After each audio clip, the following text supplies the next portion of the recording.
سلام بینندگان ارجمند. امروز چهارشنبه 20 سپتامبر سال 2023 است و ما با جمع همکارانمون نشر نوی برنامه خبری و تحلیل اخبار آزادی را تقدیم شما میکنیم. امروز چنین موضوعات را داریم: احترام مشترک به صاحب اختیاری، استقلالیت و تمامیت ارضی. در ملاقات تاریخی پرزیدنتان آمریکا و آسیای مرکزی در نیویورک چیها گفتند؟ 5 سال زندان برای زورآوری در ارتش. دادگاه حکم سرباز را صادر کرد که در سر 9 هم خدمتش کلمه کانی بادام را نوشته بود. تاکید کرد که ساکنان شهر کانی بادام در خدمت حربی شهرت و برتری بلند دارند و نامبرده این حالت را باید با عملهایش نشان دهند.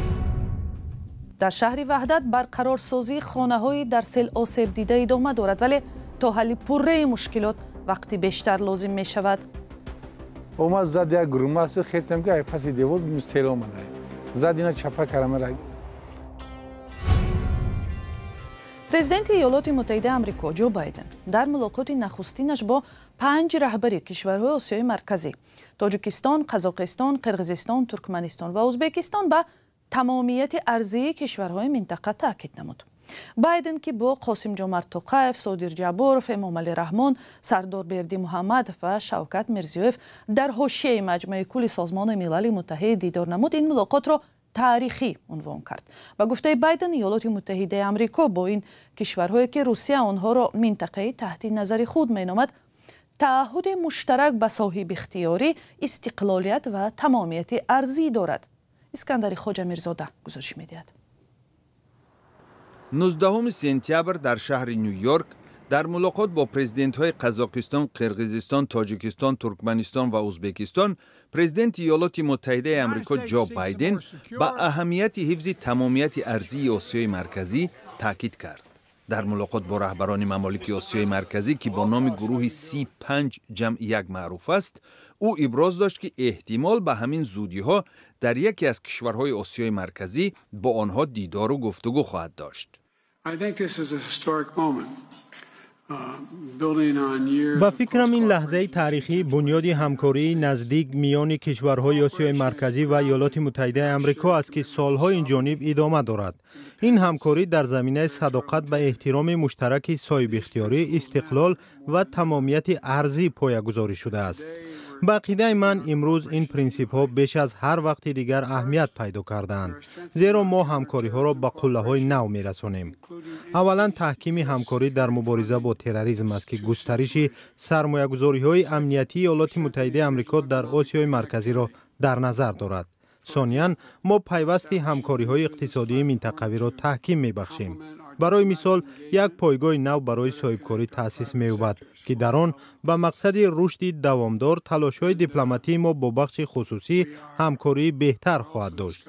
ما همچنان امکان همکاری در استخراج و کارکرد معدن‌های استراتژیکی برای سال‌های آینده را بررسی می‌کنیم که برای تأمین امنیت انرژتیکی و زنجیره‌های تأمیناتی مهم است. و سیوم تشبث حمایت از حقوق معیوبان می باشد که الکی در حال اجرا شوی است. من انتظار دارم که با همه شما در آینده همکاری بیشتر خواهیم کرد. من واقعا امید دارم که همکاری ادامه خواهد داشت، زیرا در همراهی با 5 کشور ما نیرومندتر هستیم و جهان امنیت بیشتر دارد. تشکر از تلاش‌هایتان. امیدوارم که به زودی با شما در یکی از کشورهایتان ملاقات خواهم داشت. خدمات مطبوعاتی پرزیدنت تاجیکستان گزارش می‌دهد که در نشست دیروزه رهبران آسیای مرکزی و ایالات متحده آمریکا، امامعلی رحمان به استفاده عاقلانه ذخیره‌های آب و انرژتیکی جمهوری، رشد انرژتیکی به اصطلاح سبز، تغییر اقلیم، آبشوی پیریخ‌ها و دیگر مشکل‌های سطحی جهانی اشاره کرد. رهبر تاجیکستان گفته است که کشورش برای انتقال کمک‌های بشری به افغانستان امکانات لاجستیکی خود را فراهم آورده است، زیرا نظم و ثبات افغانستان عامل مهم تحکیم روابط ممالک منطقه است. همچنین در حاشیه مجمع عمومی 78 سازمان ملل متحد، امامعلی رحمان با رهبر قرقیزستان صادر جبارov ملاقات کرده است. در خبر جانب قرقیزستان گفته شده است که رهبران دو کشور به مسائل معین و نشانه‌گذاری سرحد قرقیزستان و تاجیکستان توجه خاص ظاهر نمودند. گروه 35 جمع 1 سال 2015 هم یک سال بعد از اشغال نیمجزیره کریم از طرف روسیه تأسیس یافته است. در این چارچوب دیپلمات‌های ایالات متحده آمریکا و 5 کشور آسیای مرکزی نگرانی‌های مشترک امکان گسترش همکاری‌ها با ایالات متحده آمریکا در سطح منطقوی و دوجانبه را بررسی می‌کنند. و امروز 20 سپتامبر قرار است در مجمع کل سازمان ملل متحد در نیویورک پرزیدنت امام علی رحمان سخنرانی کند. در برنامه‌های آینده درباره جزئیات و نکات مهم سخنرانی‌ها در سازمان ملل حتما خبر می‌دهیم. با قرار دادگاه حربی شهر خوجند اخیراً سرجنت خورده که موی سر 9 سرباز را کوتاه کرده در تاری سر آنها کلمه کانی بادام را تراشیده بود گناهکار دانسته شد. محرالدین اسلاموفی 29 ساله را در سوء استفاده از مقام گناهکار اعلام کردند. نشر عکس سربازان تحقیر شده در شبکه‌های اجتماعی تابستان امسال محکومیت شدید کاربران را به بار آورد. همکارم فرزان محمدی جزئیات حکم دادگاه را خلاصه می‌کند. دادگاه حربی شهر خوجند محرالدین اسلاموف 29 ساله و صاحب یک فرزند را به سوء استفاده از مقام و برآمدن از حد وکالت خدمتی گناهکار دانست. حکم روز 18 سپتامبر امسال برآمد. بنا به سندی که رادیو آزادی روز 20 سپتامبر دسترس کرد، دادستان سرجنت خرد محرالدین اسلاموف را به نقض قاعده‌های مناسبت در ارتش متهم کرده است.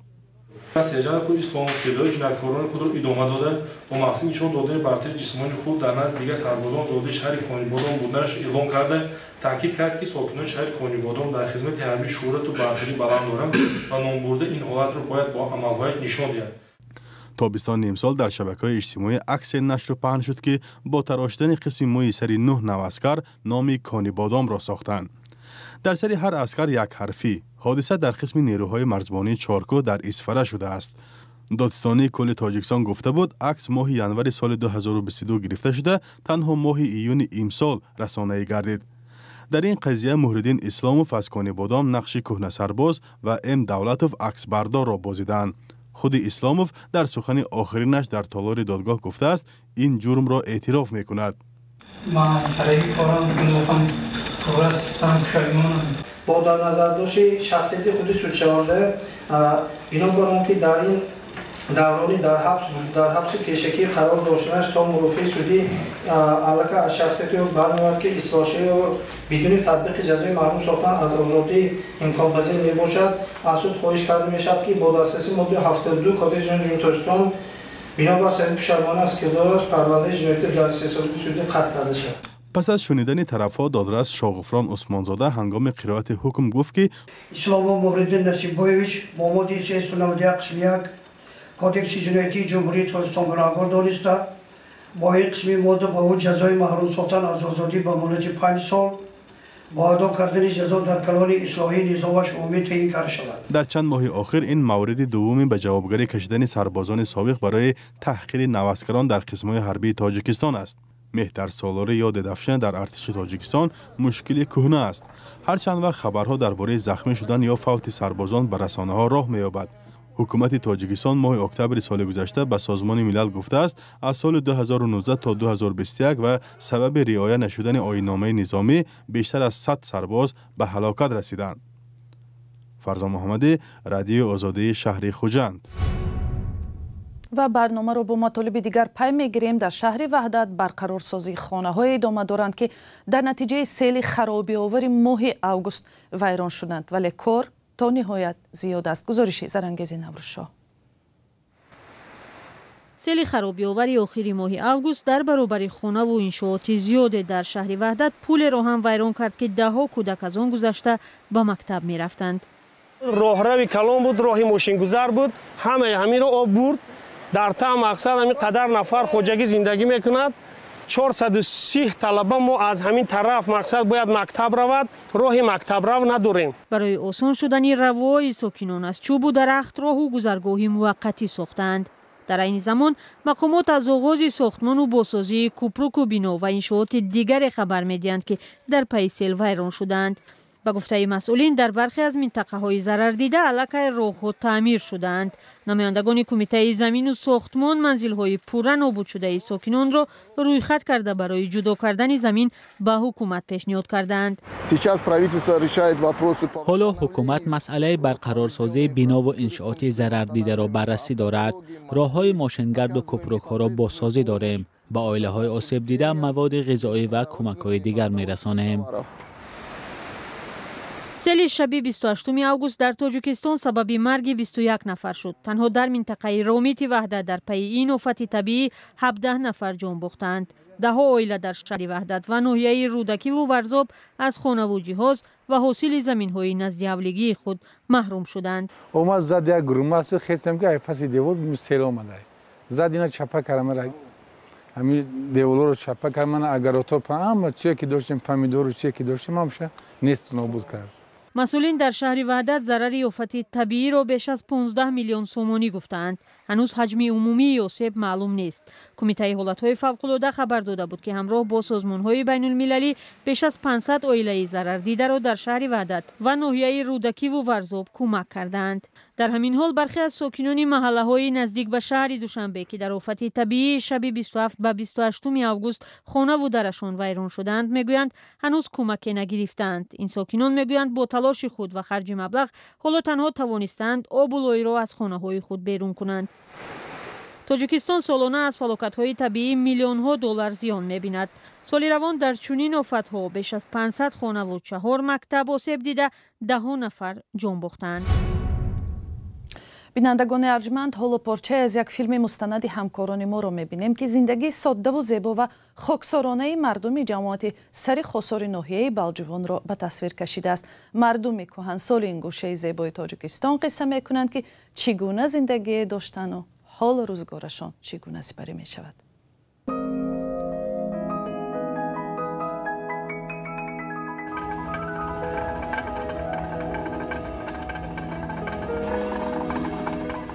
چرخه آسیاب چرخه زندگی مردم را میچرخاند.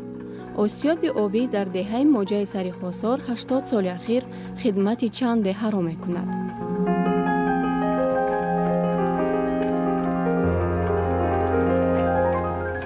عدالت خالوه کار در آسیاب را از پدر شوهرش آموخته زندگی خانواده‌اش را با آسیاب میراثی پیش میبرد.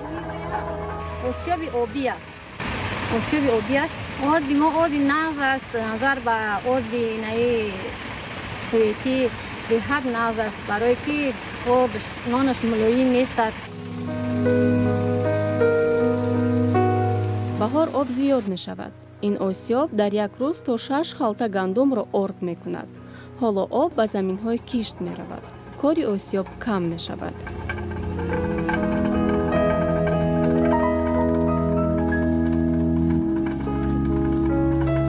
در این منطقه حدود 50 آسیاب آبی کار می کند. کاری آنها از آب وابسته است. اگر آب چشمه ها فراوان باشد، کار خوب است. اگر آب کم باشد، اقتدار آسیاب نیز کم می شود.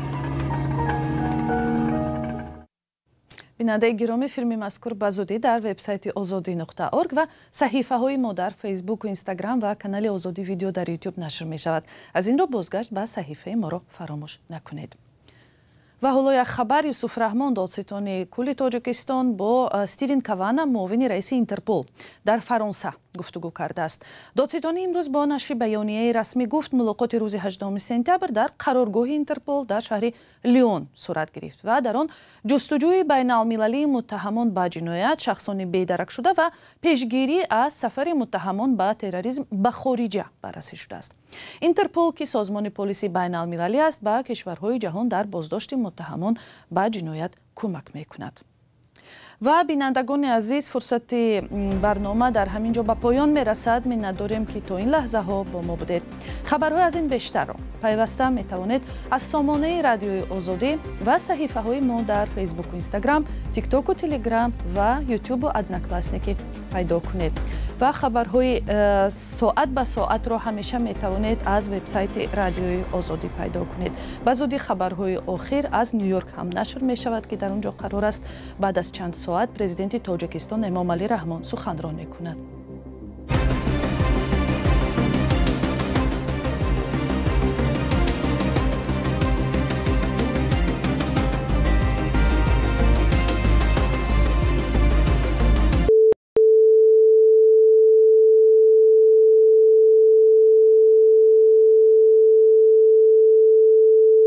This is Radio Free Europe, Radio Liberty, Praha.